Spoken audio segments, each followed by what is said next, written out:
Bob, you're on. Finally.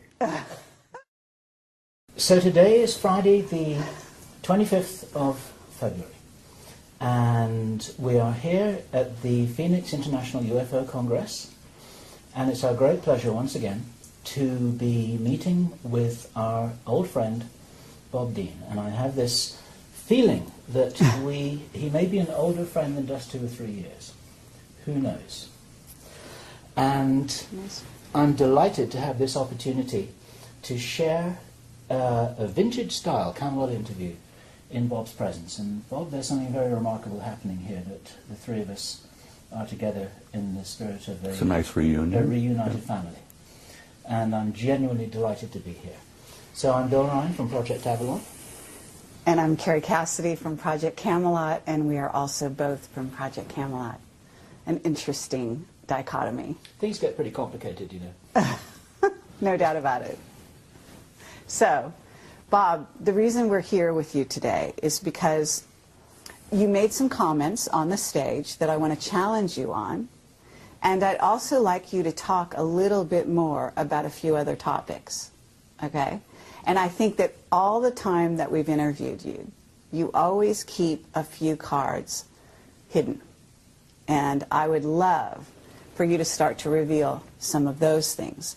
And I realize that, you know, you put yourself in danger and other people in danger when you do reveal too much. And so with that in mind, I assume you're going to be as careful as you ever are.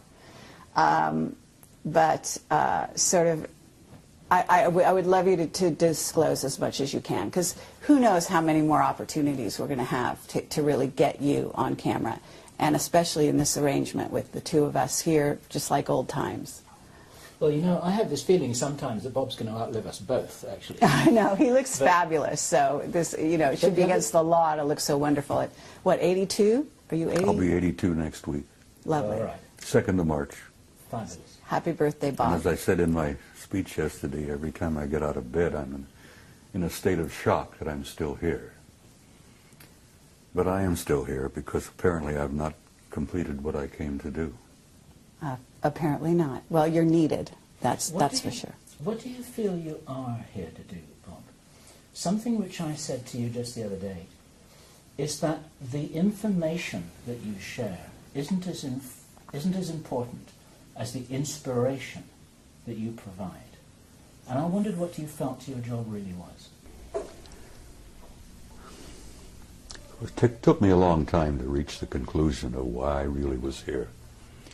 I don't think there's a person on the planet that doesn't at some point in their lives ask themselves, who the hell am I? Why am I here? What's the purpose of life?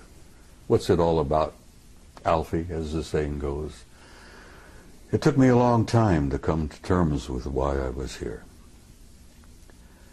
I shared with you some time back about the fact that I'd had a number of past life hypnotic regressions. And that opened a can of worms for me. But it also indicated to some degree why I really had come this time. Because like everyone else, I've been here many times. And as both of you know, I'm sure, that the human spirit is infinite, immortal. We incarnate here, we come and go to school. We learn a few lessons, contribute in a small way, in each in our every way. But not many people ever take the time to really sit down and look deeply into themselves. As Yogananda said, self-realization, knowing who and what is living inside this shell that we call a human body. And like most humans, I went through a big chunk of my life, as you said, 3 different careers. And only in the last 10 to 15 years have I really begun to deeply look into myself and come to terms with myself. And as the Hindus say, the self is the immortal being that lives temporarily in this shell. And I had some interesting conversations with myself. Hey, see here, self, who the hell are you? Who am I? Why am I here? And self replied, You are an immortal being and you came to do a job. Now, damn it, well, get on with it. Do what you came to do. And only in this third career, as it were, where I've been traveling the world speaking publicly at major conferences, Barcelona, Madrid, Mexico City, Atlanta, everywhere. The response that I've been getting from people at those conferences, the response I got from people after giving you guys, 3 previous interviews, has literally been overwhelming. Shocked me, really did shock me. And it finally dawned on me that when people come up, give me hugs and kisses, touch me, and tell me that the things that I have said meant so much to them, that apparently my words had triggered something within them that brought something out from inside of themselves. Did it really begin at that point where I began to grasp what my mission had been here? And it's simply this. I'm not a great scholar. I'm not a great philosopher. I'm not a great much of anything. But when I speak to people publicly, here, there, and everywhere, apparently I touch a nerve somehow. And it's almost electric. It's kind of mysterious. And they come up and grab me and hold on to me and tell me what I had to say meant so much to them. And I say to them, I'm not telling you anything that you don't know. I've never told anybody anything that you don't know within yourself. I touch them. Remember the old Hindu story where the holy man, the guru, goes up and knocks a person in right between the eyes, and then all of a sudden they wake up? Well, I found that apparently I've been doing a little bit of that. Because I've been reminding people who they are, what they are. And I remind them that you're not just the human body that you see in the mirror. You're an immortal being. You've lived forever. God knows how many eons of time we've been at this. And you're going to continue to live forever. That you are an infinite soul, a spark of divinity. And saying that to people apparently triggers something in them, where they really begin to look into themselves. And as I say, I've not told you anything that you didn't already know. And as my old friend from Galilee said, the kingdom of God is within you. And that does cause a bit of a spark of recognition in people. Well, Bob, with that in mind, when you were on stage yesterday, you said that people out there, and you didn't mean the audience you were talking to, but you said they couldn't handle the truth. The masses. Yes. And I actually want to take issue with that because Well, we've I taken don't issue see with it. that before. Yes. You are convinced that everybody's ready. No, it's not so much that they're ready. It's that They can have a deal right with to it. know. Well, having the right And to know. judging for them is just Well. what the Illuminati have always done. They have decided what we're allowed to know and what we're not allowed to know. And it's not up to them. It's not up to you, and it's not up to anyone else to determine who is ready to know and who isn't. It's up to them to know. I'm not determining for anybody who's ready. I know, but what I'm saying is, you are a leader, okay? And for you to go on stage and say that they're not ready is not encouraging the people and acknowledging the people out there, the young people especially, who actually out there in the masses don't need to go to a UFO conference in order to prove that they're not only ready, but they've been on that page for a very long time. That's why these sci-fi movies are flocked to by the masses around the world. That's why these shows are watched, because not only do they watch them out of curiosity, but they watch them because they remember. Some of them come in at this time, they're They coming know. in, yes, they're They know coming in in their with heart. total recall. Yeah. So all I wanted to say to you is that I believe that there are a lot more ready for the real truth than people in the inside, whether it be on the inside from this sector or far in deep in black projects, are willing to give them credit for. Over the last 20 years, I've noticed a change in human nature. There has been definitely an expansion of consciousness in masses of people all over the planet. And I'm gratified by that. I'm encouraged by that. And I've never determined for anyone whether they or were not ready or not.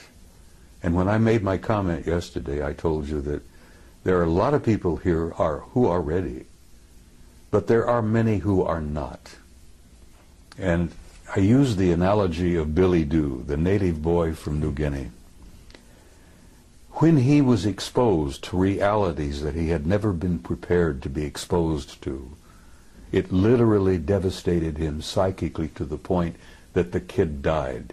I understand. He literally starved to death. He died from, dehydration in a jungle that was filled with water and fruit and But nuts. Bob, they've been preparing us, and we've been preparing them because we've been working on the same thing.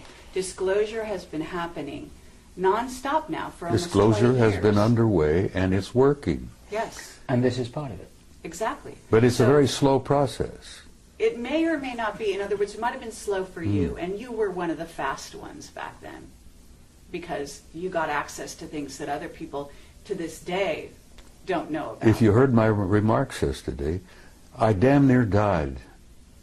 The truth damn near killed me. I was not prepared for it. I understand. And but I've we're seen in a lot of the different world, time. and I'm looking at the world from 82 years, and you're just a chicken. You're looking at the world, what? I won't even get I into know. it. But The point thing I'm is- making is I understand what you're saying, but I still stand by my point that the masses are not ready, because every time I go out somewhere to speak, I still run into a few open, old, closed minds, and, fundamentalists of any number of faiths who are ready to fight, and they're ready to, get into... Let me just back up a fraction here, because the people watching this video don't know the Billy Dew story. And I wonder if I can summarize it, I think encapsulate... that it's been out there. I had never heard it before yesterday. Oh, I And so there are a lot of other people who had Well, too. the Billy Dew story was included in the Brookings study. Yes. The theme here, it's a true story of a young native boy in Papua New Guinea called Billy Dew, and everybody loved him, and they thought as a special reward for the fact that he was a lovely young guy, they would show him what the real world, the civilized world, the so-called Western world was like. And they took him on a plane, and they took him to Brisbane, Australia, and they took him to see restaurants and cars and supermarkets and shopping malls and television and movie theaters and all of this kind of stuff, and he couldn't handle it. And this is the story that Bob told in his presentation yesterday. My question for you, Bob, is it possible that that could have been done, could have been accomplished in a kinder, more supportive way that would have enabled Billy Dew to handle the truth? Or was he just dropped in it and then left to his own devices without any support? You see, they didn't really intend to do what they did. And you're right, if Billy Dew had been prepared, he might have been able to survive it. Because the shock of the world that he came from, the psychic shock of seeing the other world out there, was more than he was prepared for. The psychic shock, the spiritual shock to that kid, literally killed him. Yes, he could have been prepared, but they didn't understand that at that mission school in Papua. Their intentions were good. They loved the kid, and they thought they were doing him a favor. And what they ended up doing was murdering him, literally. Yeah. It was naive. It was really naive. Well-intentioned. Oh, but very. naive. And as I said, the one that Billy Dew referred to as Good Lady, Yes.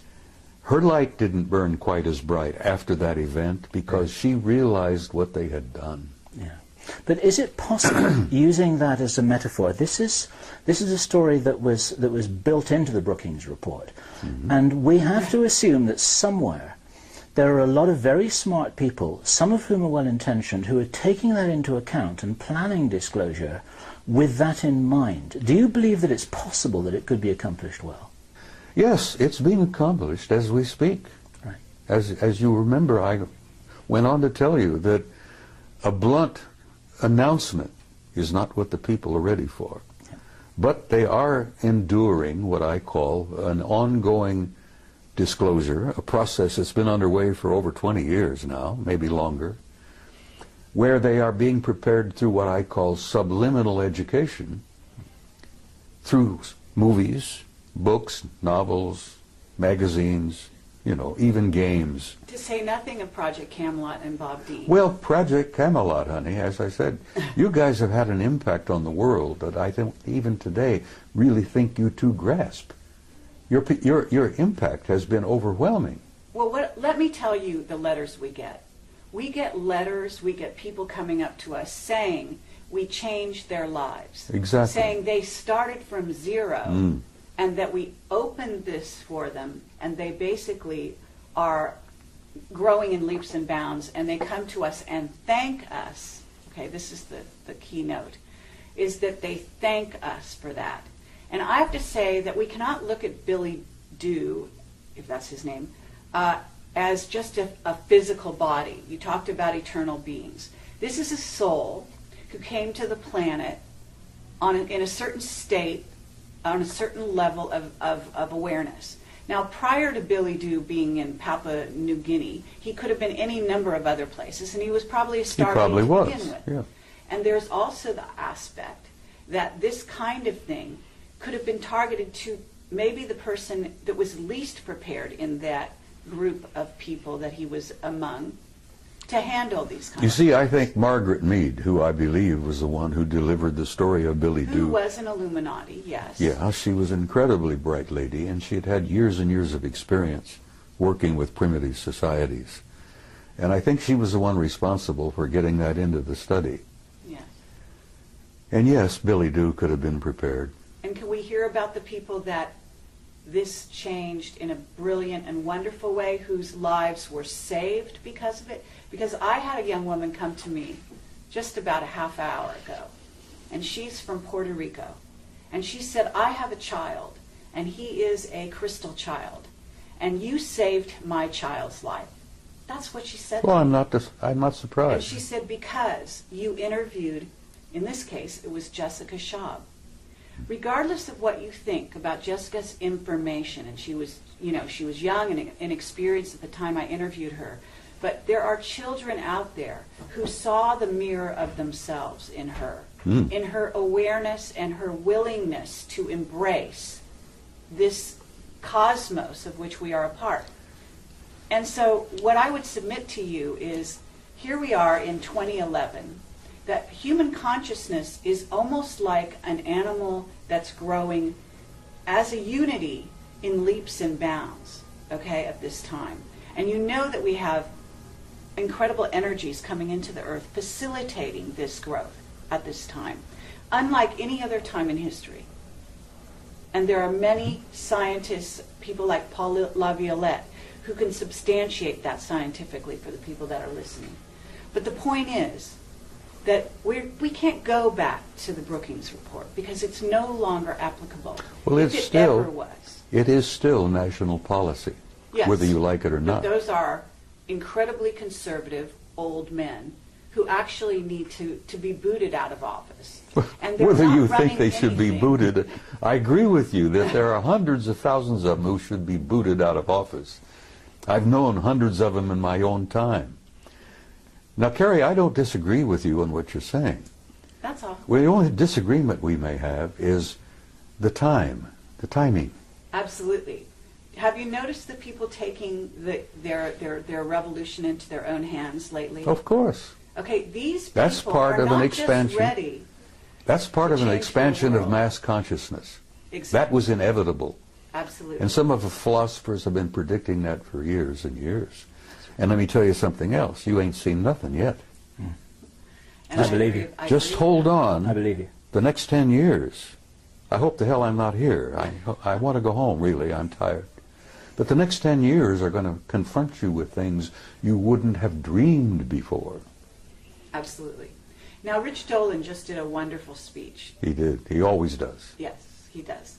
And he talked about the fact that there is a almost separate society out there. There is.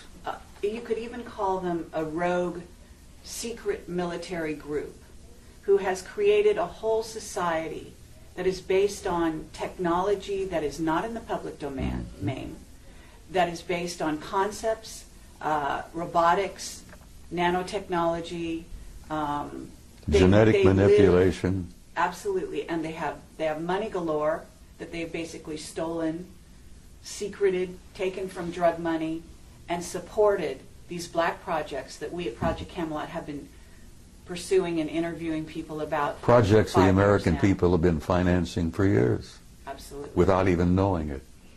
So the point I'm trying to make here is that if you look at the earth and you look at humanity, we have two groups. We have a rogue group that is living, maybe we even had a witness that said 10,000 years ahead of this group. So you've got the masses of humanity here, and you've got this rogue group that's flying interluminally. Is that superluminally, right?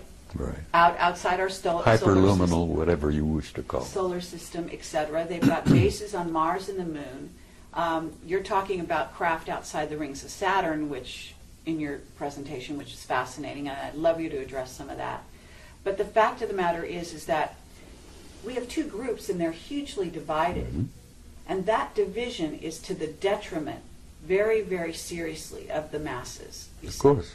And so it's bridging the gap that we're all about as a world at this time, in my view. Okay, that's what revealing the secrecy is. It's all about taking that river of division and bringing those two sides together. And you're one of the main people at the forefront, the avant-garde, along with Camelot and many other people that we know and respect, to bring those two groups together, to fill in and to reveal that place in between. She makes a good argument, doesn't she? Do you believe that there are enough white hats behind the black curtain to really be able to make a difference now that couldn't have been made 10 years ago? Yes. Right, that's an important thing to say. Some of those will be watching this video because they want to know what you're saying. They want to know what we're saying.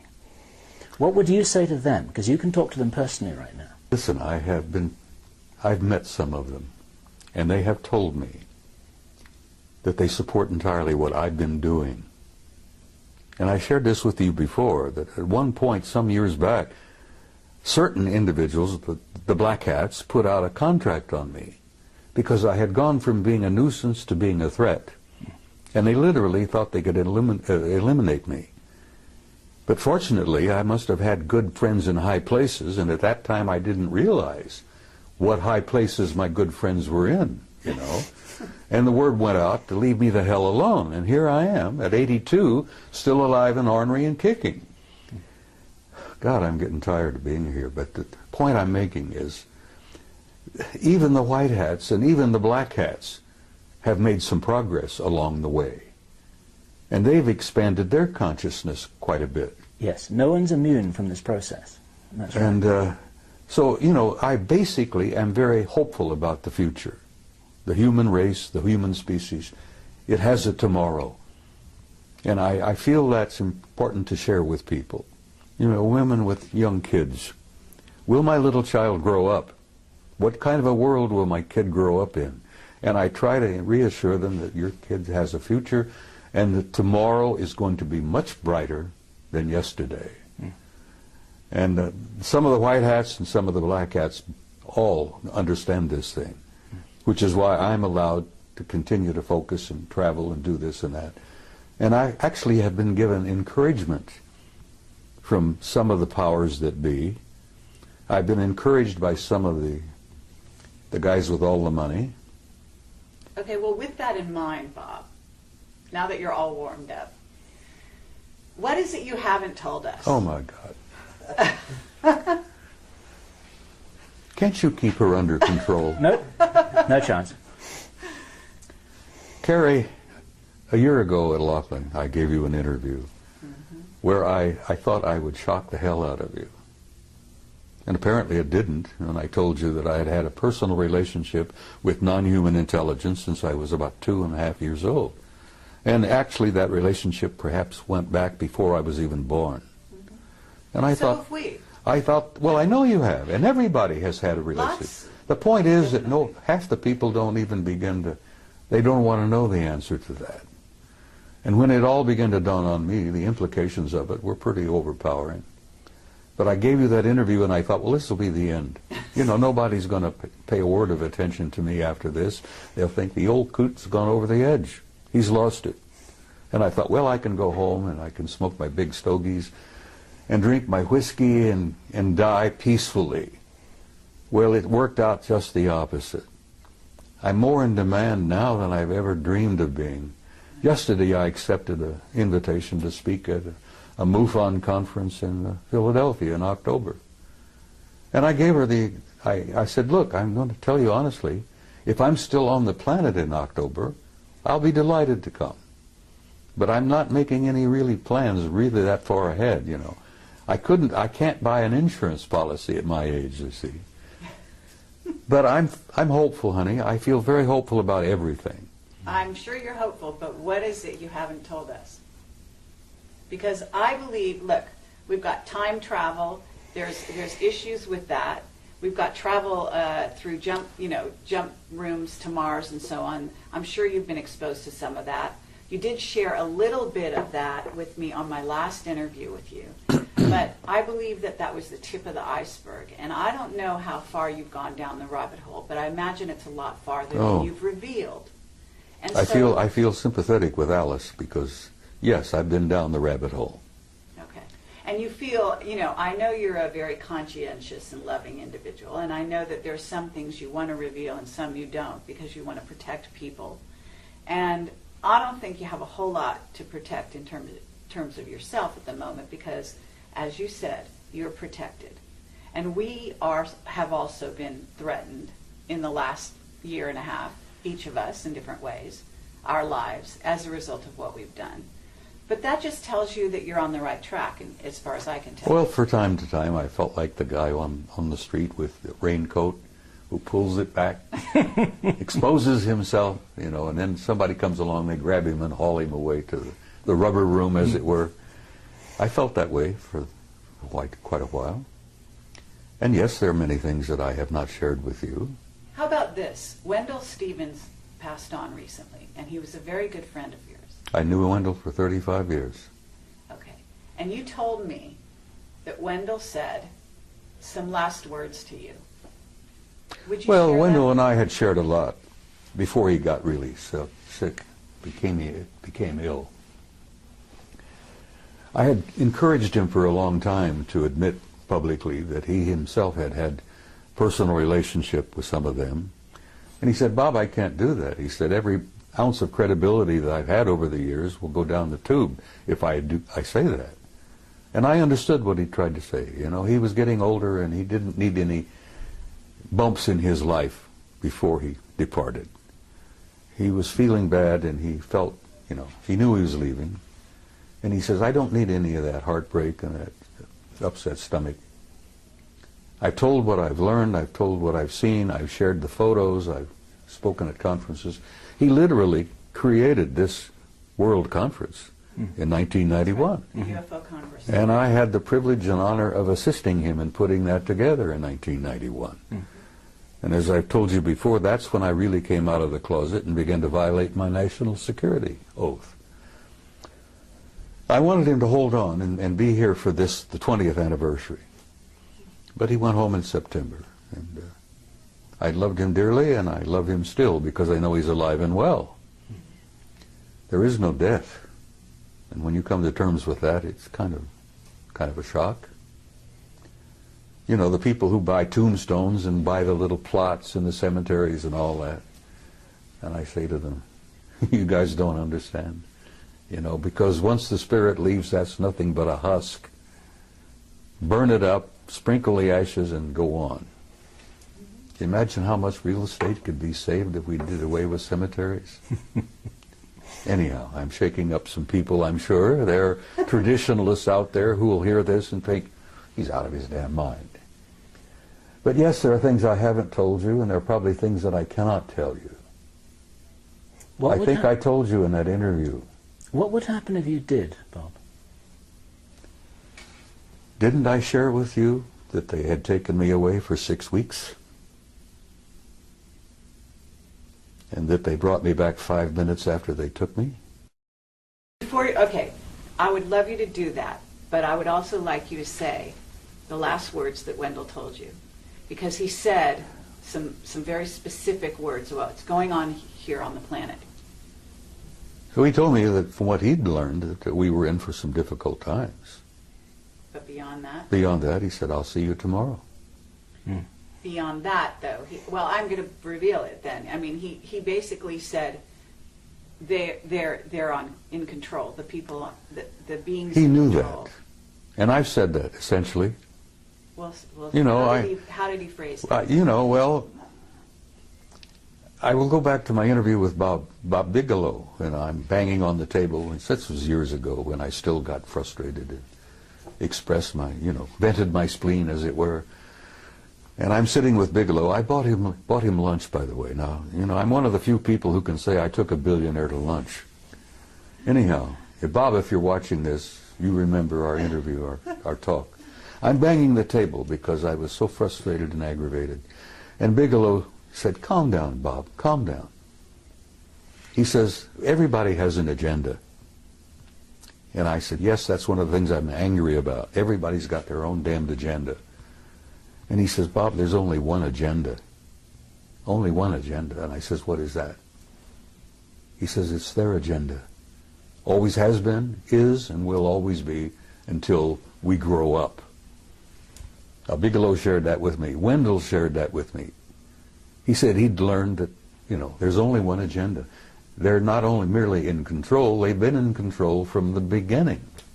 And they are controlling disclosure. Okay, and they are deciding whether the masses are ready or not. And who is they? Sweetheart, there is indeed a galactic federation.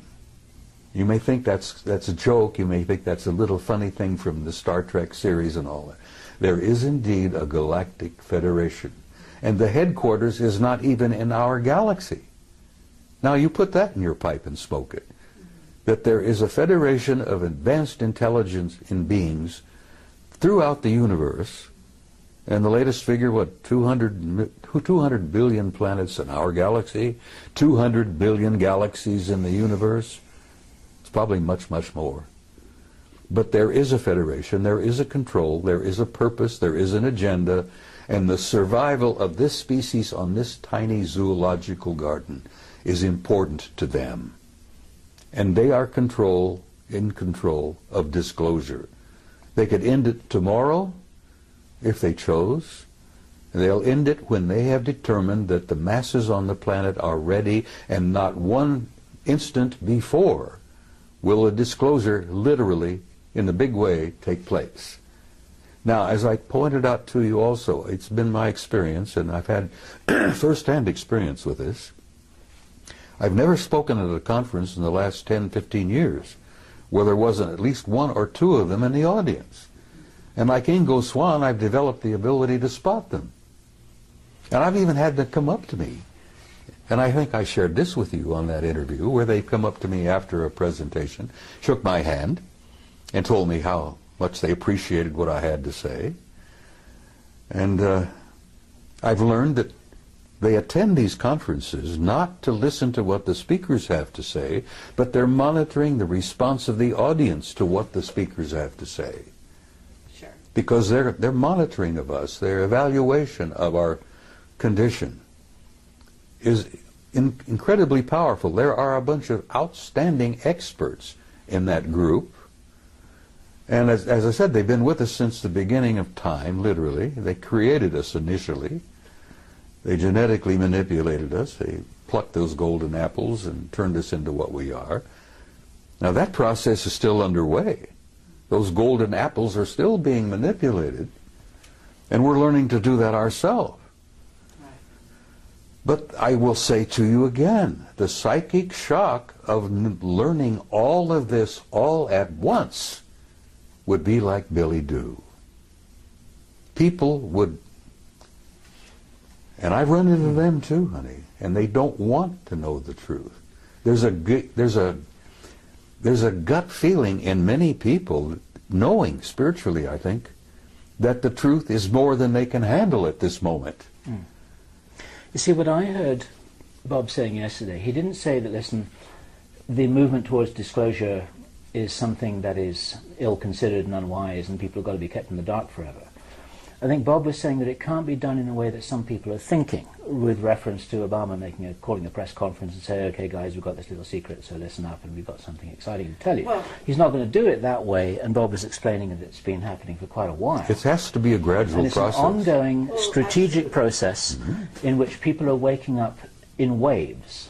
And the ripple effect is actually supporting the disclosure movement, and we're part of it, and other people are part of it, and Bob's part of it. Exactly. And I think all Bob was saying was that it's not happening in the way that some people naively think. Is that? That's exactly what I was trying to say. They're not And going to be Billy Doob. they are the ones with the agenda. But actually, I actually want to challenge that. Okay? Well, challenge away, kid. Because, no, it's an interesting concept, and it actually could be debated.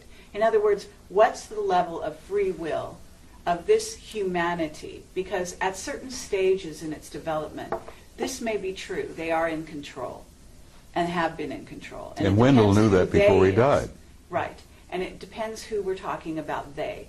But I would submit that this humanity that is waking up is about to take those reins into their own hands. They're and that waking is up. exactly what some of those groups are very afraid of. Some of them? Yes. Well, perhaps. Because there are groups out- multidimensional beings. Carrie, there are people out there, intelligences out there that don't like us very much at all. Exactly. Like the two scientists who shared this with my retired commander from the Navy. He was a fusion specialist. What is it? The other element, the other level of reality? I forget. I'm having one of those senior moments. You will forgive me. You're talking about free energy.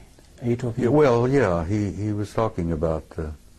He'd worked alongside of a Cold couple of fusion. those guys from along. Cold fusion. Hmm? Cold fusion. Well, it's a form of that, yeah.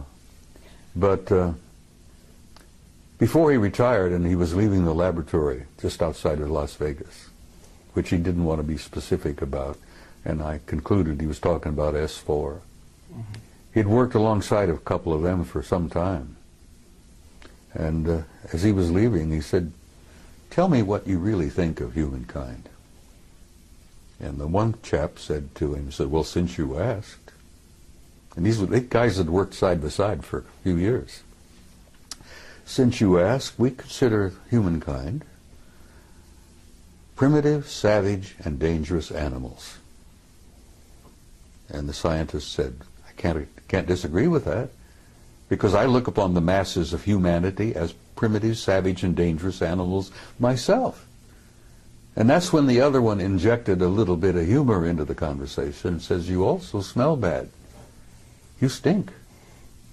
And the commander says, "You know, I took my shower this morning," and he's trying to, and they said, no, it's something about your human nature. It could be part of your diet, it could be the way you think. He says we call it kind of like an auric stench. We find it very discomforting. But nothing, no personal criticism here. And the commander says, "Well, I appreciate you being candid with me, thank you." And he went into retirement, and he speaks out very carefully. But Okay, but so at this point, Bill asked you a question. They said, what would happen to you if you were to reveal some things that I'm not sure who you think is deciding it's okay, it's not okay. But what do you think would happen to you at this point? Because I've got some people telling me that now there's levels of controllers. And when you talk about Galactic Federation, you talk about the Guardian Alliance, or whatever you want to call them, those are a certain level. Then we have the ones that are actually here on the planet who are doing things like knocking people off because they do reveal truth. Okay? And well, they may those be guys are not pushed doing by that those very people. much. Most of knocking people off are some of our black shadow government Exactly. people. So I'm asking you, if right here and now you know what you can say and you know the limits of that, I'm sure. I can say almost anything now. Okay, great. Because I don't worry about it anymore. And frankly, I don't care what our shadow government thinks about it. I know this, that I've gotten some good friends in high places, not merely up there, but back in Langley and a few other places. You know. Absolutely. I became a nuisance, then I became a threat, and then I ended up, I'm an asset. An asset, exactly. Yeah. Exactly. So I've been encouraged, my health, you know, I'm still being looked after, I'm still being invited, and I joked with, I think you maybe, about, I don't travel anymore, cabin class. I had a bad experience coming back from Barcelona. And, you know, I'm not a snob, but I'm sitting in this big jet in the middle section. And bless her heart, there was an enormously overweight lady on my right who kept falling out of the seat. There was a squalling brat on my left. And here I am. I can't stand in line to wait to pee anymore, you see, because of my age and a couple of little infirmities that I have. And I said, look, I'm not going to travel cabin class anymore. Guys, if you can't buy me a business class ticket, I'm not coming. Well, good God, I thought that would be the end of that. No more trips. I was shocked. Oh, yeah. They're buying business class tickets for me all the time. The guys in Madrid bought me one, you know. Right. Absolutely. And the guys in Pennsylvania, which I will, if I'm still here, will be speaking out in October, bought me a business class ticket. And well, they should. So six days you disappeared. You came back 5 minutes No, later. I was gone 6 weeks. 6 weeks. Okay. So And they us. brought me back 5 minutes after they took me. Now, there are people out there who are watching this who think that I'm totally insane. And I don't care. Because I went through that period also, you know. I've shared with you, I went through 3 stages. I began to think I'm losing my mind. That was stage 1. Stage 2 was I became convinced I had lost my mind. Now I'm in stage 3. I'm sane, and the rest of the world is nuts. And whether you guys like it or not, that's where I am today, and I'm comfortable there. In support of you, Bob, there's a guy called Michael Ralph who published a book called The Mars Records. Have you heard his story? I've heard the name, I think, but Okay. I'm not familiar with it. In a nutshell, Michael Ralph, who worked, I believe, for the US Navy, recovered memories that showed that back in the 1970s, he had been taken to Mars on a tour of duty that lasted over 20 years. And when that tour of duty was completed, then he too was returned back to his original timeline the moment after he left it. Doesn't surprise me a with his bit. memory wiped. Now, you can't get mainstream establishment scientists to listen to that without saying poppycock, balderdash, can't be. It's like Stanton Friedman says, they say it can't be, so it isn't. But we're not trying to talk to the mainstream scientists here. We're probably They're the worst. we're probably talking to the 12-year-old kids who say, yeah, that sounds pretty cool and it sounds real to me. Well, your 12-year-old kids are more broad-minded than some of our establishment scientists. And they will be establishment scientists later. Well, someday. And well, that's because they haven't been through our educational system. That's right. They've been Their minds have not been stunted. been programmed Yeah. for a number of years. It's been very clear to us for quite a while that we're primarily talking to the future establishment. Of course you are. Not the present establishment. You're talking to people of tomorrow. We're talking to the kids. And the kids are our future. And if we can wake them up, point them in the right direction, and inoculate them against what they're being told by their teachers, then that helps the ball roll a I little agree. bit faster. Okay, so but tell us about your experience disappearing for 6 6 months? weeks? 6 weeks.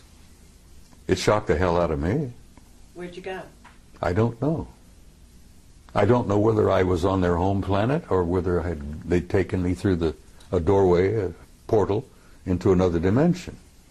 Okay. I heard the name Milena mentioned as to where we were. Now, this interview where I say that I was with them for 6 weeks. They brought me back 5 minutes after they took me. But I remembered 6 weeks. Are we on camera? We're on camera. All right, well, look, people said, what did you eat? And I said, I asked for bacon and eggs. I had steaks, I had pork chops, just about anything I wanted, I got. I went to the bathroom, you know, my physical functions continued for 6 weeks. I literally lived 6 weeks with them And you ask me where, and I can't tell you where. The name Melina came up. Now, I don't know whether that was a city, because it appeared to be a city of some kind, a community. There were libraries, there were audience halls, lecture halls. God, the libraries, you wouldn't believe. Was it a very advanced society? Oh my God. No, I asked about this. I never saw a fire department, a fire truck. I never saw a cop. I got the impression there was no such thing as a police department. And the people that I was introduced to, people I got to see in 6 weeks, were very human. Looked, you know, just like we do. But there was something about them that was totally different. They had an air of peacefulness. They had an air of incredible knowledge. What did you do during that time? Why did they take you? Asked questions and was shown things. As I said, the things that impressed me the most were the libraries, the records. You would call them akashic records, I guess. I was told that in this one facility that every event in the history of the universe was there to be retrieved at will, if you wish. You could bring down, download literally, ancient Greece, the pyramids, the ancient Sumer, the first Anunnaki visit to planet Earth 200,000 years ago. It was all there. The life of every human that had ever lived on this planet was all there in that library. Now, can you imagine the computer technology that would allow that where you can retrieve it at a poke of a button, and there it is. You get a wide screen, and you can literally almost relive it. The history of the human race was there. So you had the experience that Billy Doo had? I was shocked. Bill, I damn near died.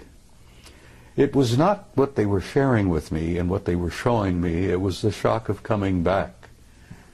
Now, it's very close to when people have a near-death experience and they go over and they look around and they see the reality that they're literally a part of, that they were part of before they incarnated here. They'll be a part of it when they depart from here. But when you see that, I don't think most of the people I've talked to who've experimented with near-death experiences, very few people want to come back. Some people have begged to stay there. Yep. Now, the shock is coming back and comparing what I had seen with what I've got here. Yep. Now, I've got a body that's beginning to fall apart on me. It's not a lot of fun. It's painful. I look around and I see the heartbreak, you know. Not only do I see the war, I have a grandson who's dying from wounds he received in Iraq. I'm growing older. I'm losing all my old friends. They're going home. Wendell was happy to leave. I won't say that tomorrow night in the ceremony involving him, but he was ready. He told me a year ago, Bob, I'm tired. I want to go home. And he knew where home was. But the shock, the psychic shock that I have experienced, and I told you on that, I spoke yesterday, why I use the story of Billy Doo, because literally it happened to me. The psychic shock of seeing what I saw and being exposed to what I had been exposed to and coming back here. It damn near devastated me. You're saying recently it devastated you, or are you talking about your original exposure? The whole thing, honey, has devastated me. I've been through 3 wars. It's also enlightened you. You know, it's oh yeah, also I think that was the purpose of taking me. Yes. Yeah, they shook me up, physically and spiritually. There's a book called Don't Fear to Kill a Dead Man. That's the title. Don't what? Never fear to kill a dead man. Huh. You know, humans, before you're awakened, for all intents and purposes, You're asleep. you're asleep. Mm-hmm. Well, It's I've been a form of asleep. death. I've been asleep. So You know, it is I a had shock three. to I've had wake 3 up. marriages. I fought in 3 wars. I've had 3 careers. And I jokingly say, make that 4 wars after looking at my second marriage. Anyhow, the shock of coming back and... What year was this, Bob? What year did it happen? Oh, God, it was somewhere around... I started speaking publicly in 91. It must have been in the early 2000s, 2002 or 3, somewhere in there. You mean that's the year when you had this experience you're talking about, where I was gone for 6 you were weeks. gone for 6 weeks? Then I find out I was only gone from here for 5 minutes. Now you try to put that in your pipe and smoke it. And when I jokingly told you earlier that, you know, I went through these stages where I thought I was losing my mind, and I convinced myself I had lost my mind.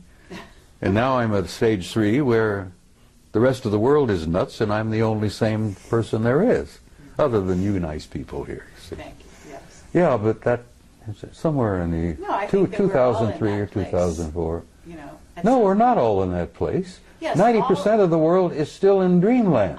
I mean people like us, people that have been through experiences like this.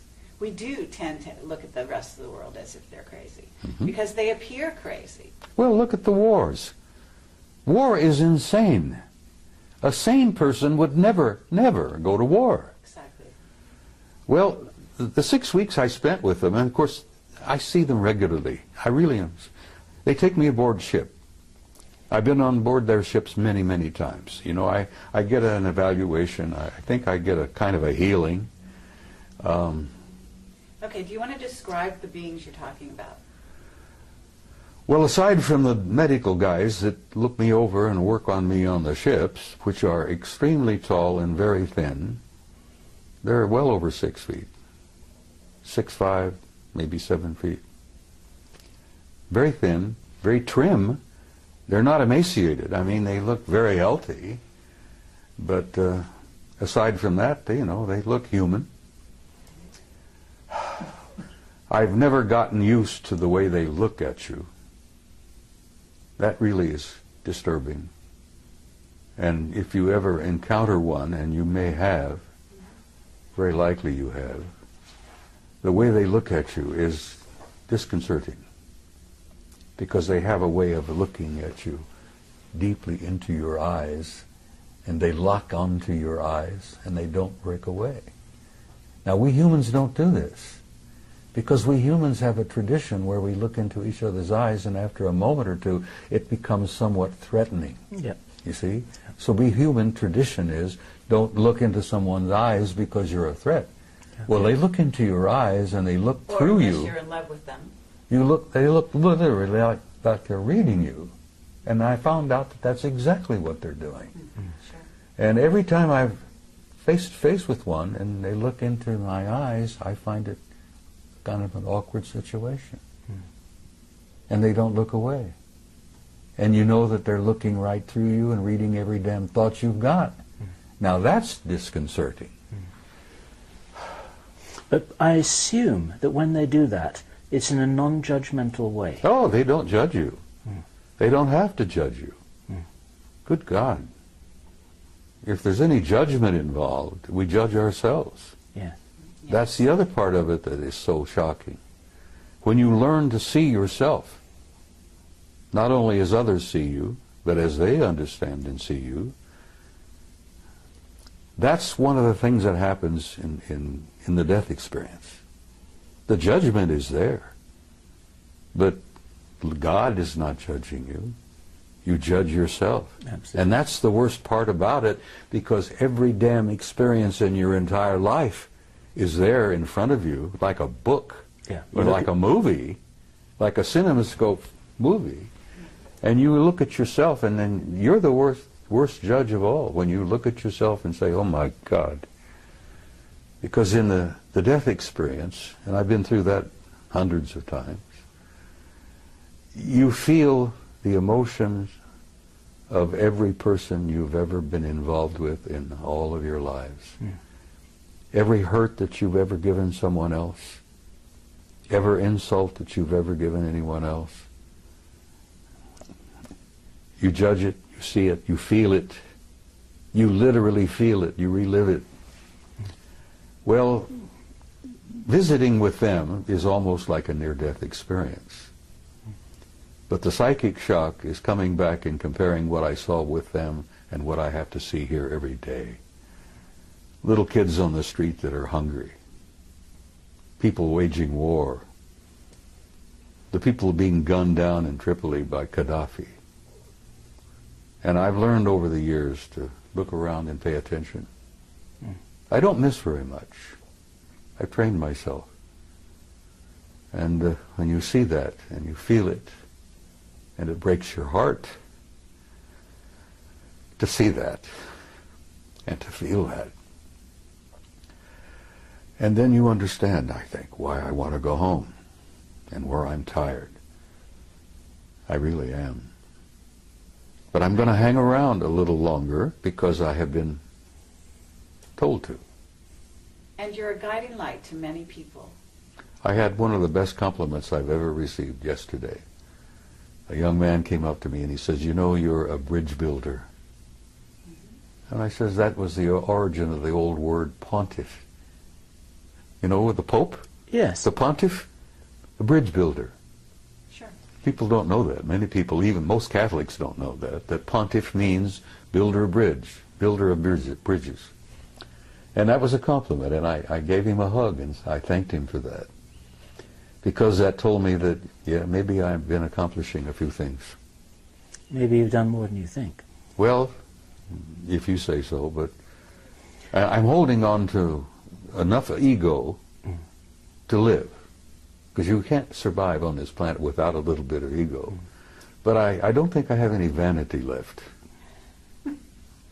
Well, for every person who comes up to you in person to give you a compliment, there are 1,000 or 10,000 who don't, and who feel the same thing and they never communicate to you. This is what we've discovered. Thanks to you two guys.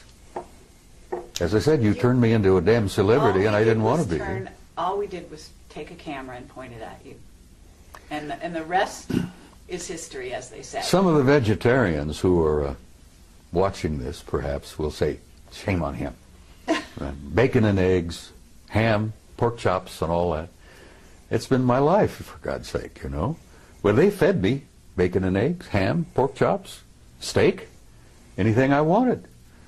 And people have said, when I've shared this with a few, were you perhaps eating vegetarian and didn't know it? Maybe they made you think you were eating steak. And I said, well, maybe they did, but it sure as hell tasted good. Tasted like a good T-bone to me. And the bacon and eggs were superb. Well, what did they eat? Well, I'll be frank with you, I don't know. I never watched them eat. They never ate in front of me. But they sure as hell looked healthy. So not any of them had missed many meals. Did this experience only happen once, Bob? That experience, being gone 6 weeks and taken there wherever I was, as I told you, I didn't know whether I was in a city, on another planet, or wherever. Maybe I didn't slip through a portal into another dimension. Okay, Bob. That happened once. But I've been aboard their ships many times, and I've met many of them face to face, almost regularly. Now, I get into an altered state in the middle of the night. I've been doing a lot of remote viewing. And I can put myself in an altered state, like Ingo Swann, Joe McMoneagle. And I go out. But sometimes, when I'm in that altered state, they come in. And I've chided them for this, and other people who've had this experience will agree and understand what I'm saying. I've chided them with this. They pour information into my head that's like Niagara Falls. I mean, it comes pouring in, and I'm almost unable to deal with the volume of it. But I've asked for that, so I can't complain about it. But it Information about what, Bob? Everything. Life, death, infinity, tomorrow. Yesterday I told you in an interview that I've come to a point where I really can't tell the difference between yesterday, today, and tomorrow. Because with my recall of past lives, that is as vivid as living again. Sure. And here I am at this moment in time, in this place, going through this. And then I've seen the future. What have you seen in the future, Bob? Well, the thing that keeps me hopeful and positive is that I've seen a gorgeous future. I've seen a beautiful future for the human race. I've seen a future for this species like I saw at Melina for 6 weeks of what it can be. Could you describe that for the people watching this video for whom a positive vision would be so valuable for them to join you in Well, I creating? try to say it, Bill. I try to say it repeatedly when I'm at a conference. That you're in for difficult times. That's what living on planet Earth is all about. It's a tough school. And I've said to people, and many people understand exactly what I'm saying, when you're going to school on planet Earth, you're in one of the toughest schools in the universe. And if you get a certificate from planet Earth, hey, I have a silver certificate. They showed me on Melina that I have a silver certificate. One day outside the lecture hall, took me to the library, and there was a table with scrolls all over the table. And they picked one up and said, "This is yours." And it was wrapped in a silver binder. And I intuitively said, "But I want one of gold," being an ornery cuss as I am. And they said, "Not yet. This is you've earned this." I gathered that I matriculated enough to have a silver certificate, but I haven't got the gold one yet. Now, when you get the gold one, you graduate. Right. Well, And that was a few years ago. Yeah. Maybe you're working on your gold one at this time. Well, What's the future, Bob, that you would like to leave people with, to envisage as being a real possibility for all of us to share? well, it's difficult, Bill. I mean, you try to put it into words because so much of my conversations with them has been talk about subliminal. It's been a psychic exchange where they show me and share things with me where words are never needed. I think you understand what I'm saying here. I understand what you're saying. I guess it's a type of telepathy.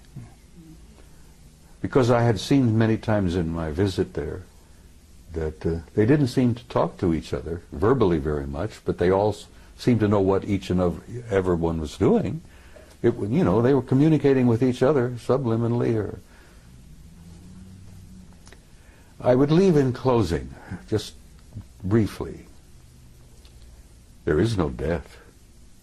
People should not fear death. Now, there are a lot of not very nice ways to die, but there is no end. There's no death. Everyone is a spark of pure divinity, and there is a God. And that is something that I need to stress again and again and again, because I've been asked, am I an atheist? Do I believe in God? And I say, no, I don't believe in God. I know, because I've experienced that.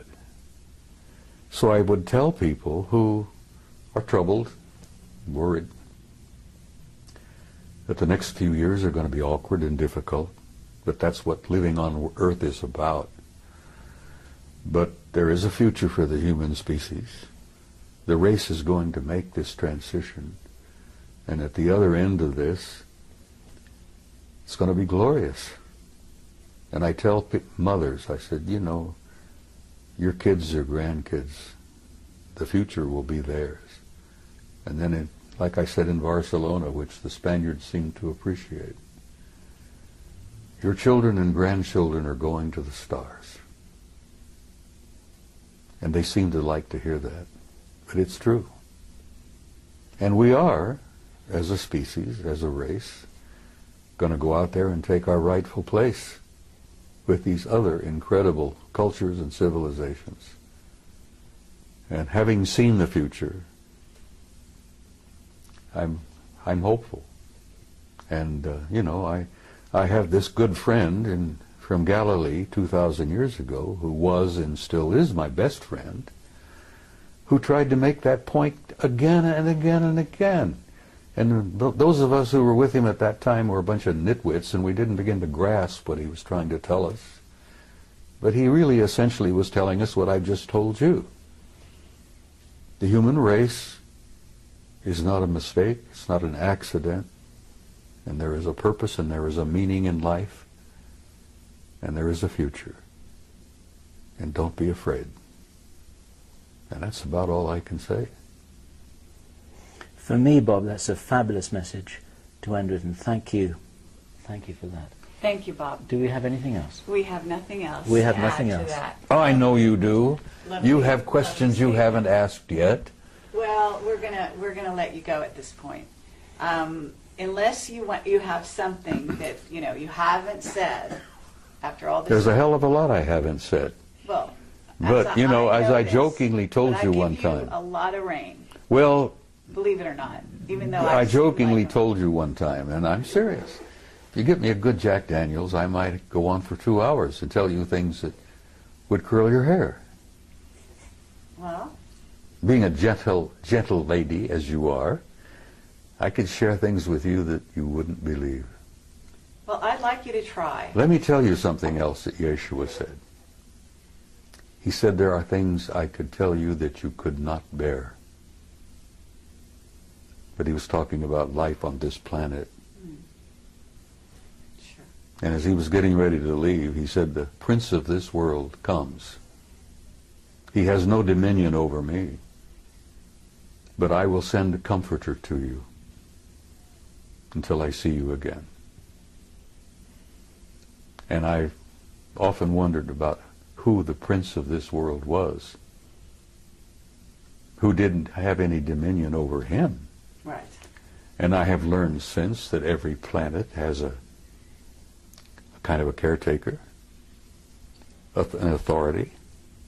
Every system has a higher authority. And the galaxy is divided into 4 parts, quadrants. And the Galactic Federation headquarters isn't even in our galaxy. Now that's pretty hard stuff to walk away with, You say that to people and they go,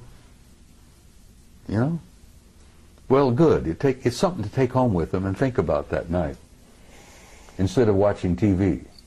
Okay, but gotta understand that if you're doing any of that, you're watching TV, you're watching movies, you've been on the internet, certainly, then there's all kinds of information of that sort out there now.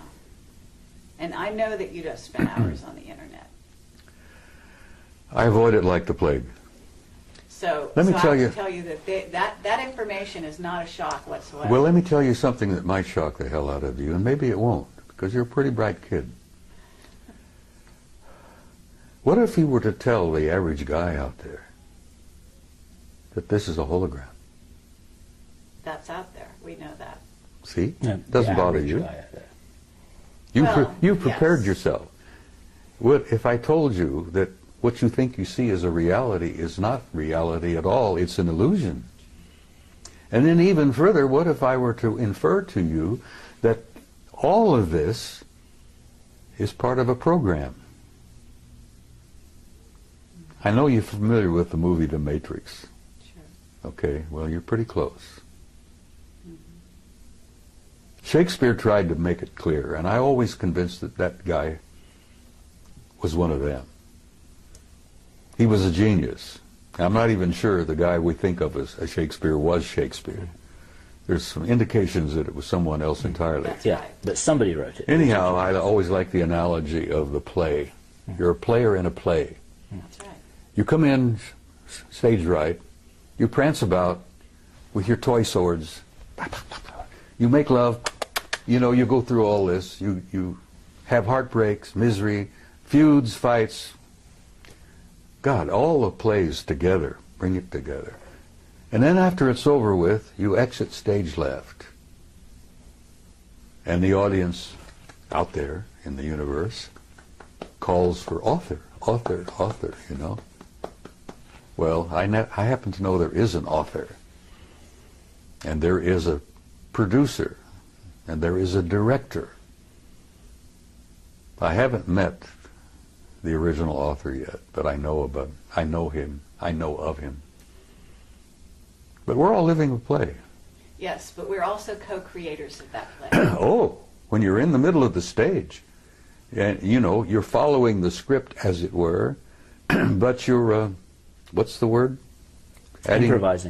Improvising, adding your own words. Ad-libbing. Yeah, ad-libbing, yes. You're doing a lot of ad-libbing, and the degree of your ad-lib depends on how many lifetimes you may have lived. But we're in a play, kid. This interview is just a tiny chapter in a much larger play. Is there any other little pieces of information that, you know, because that's where the wider you open the door for people, the more they are able to go through the door and carry on from here. It's like passing a baton. So you can pass the baton anytime. I'm not quite ready yet to pass the baton. All right. But And I'm going to tell you steps. that there are things I probably could share with you, which I have not. And I'm going to save one or two of those for maybe another interview. Okay. I mean, fair enough. We're not going anywhere. We're gonna be here for you anytime you ask. Right here, today, tonight, there are people going on that stage. Just before we telling us. came here, you saw in a classic example of, what is it? Obfuscation? Obfuscation. An elderly gentleman, a Terrible. retired military officer, tap dancing all over the damn place. Exactly. Yes. And he didn't fool anybody. No. So that's Least what I'm of all- saying. Right the scales. Throw out some truth. I did. Yes, you did, but you don't. Life is everlasting. Life is infinite. No, not the philosophical. You're an immortal one. being. Well, those are the only things that really interest me anymore. I know. I hear you. Now, I know what you're looking I for. don't You're have looking any for the Jack down and Daniels dirty records now. stuff about politics, the military-industrial group, the shadow government, the next major catastrophe. Well, I wasn't going to ask you to predict the future. That I wasn't going to do. Well, I already did. The future is Yes. bright, but there's some Absolutely. The bumpy. very long There's a range, bumpy that's road very safe. between now and I hear then. you. All right. Are we done? What I would like to say, Bob, is that this is good enough for me. And let me shake your hand a second time. Thank you. Thank you, sir. Thank I look forward to the next one. She's never quite finished, is she? No. She's never quite finished. Well, I love her dearly. I've adopted her, sort And of. so do I. Okay. Well, thank you very much, Bob. Sweetheart, it's my pleasure.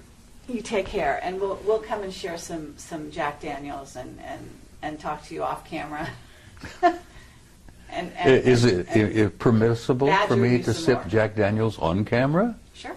Well, okay, we'll do it next time. All right. Watch out, because I'm going to hold you. Closer I get to departure, I might share a couple of things Okay. Well, with you have my number.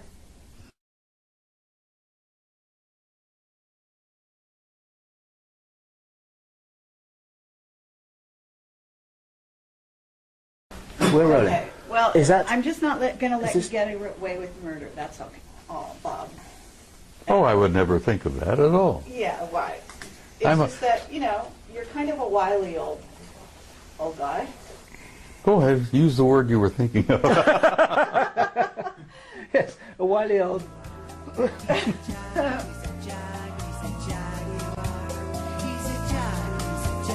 Look, I've been called so many names.